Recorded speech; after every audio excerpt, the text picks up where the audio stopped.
नमस्कार दोस्तों, मैं सिंगर आलोक अजूबा सिंह आज आया हूँ सुरबहार रिकॉर्डिंग स्टूडियो में।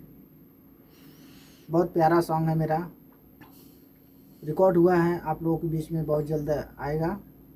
आप लोग इस गाने को भी इतना प्यार दुलार दीजिए ताकि आप लोगों का आशीर्वाद मेरे जीवन में बना रहे।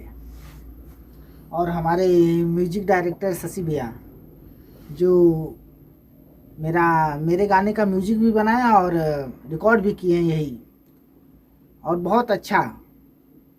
आप लोग एक बार इनसे अपना गाना रिकॉर्ड करवाइए और म्यूजिक बनवाइए। आप लोग, मुझे लग रहा है कि ऐसा कभी नहीं पाएंगे, किसी भी स्टूडियो का जो है आउटपुट ऐसा नहीं पाएंगे जैसा ये भैया बना कर दे देंगे आप लोगों को। और सुरबहार रिकॉर्डिंग स्टूडियो ये है सईदवारे, जो है रिलायंस पेट्रोल पंप है उसके बगल में है। बिलैसा मंडी भी है बगल में, सर्किट हाउस भी है, डीआईजी आवास के बगल में जो है ये स्टूडियो है।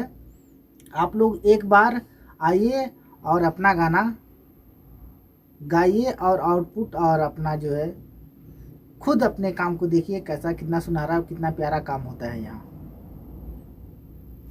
जय हिंद, जय भारत।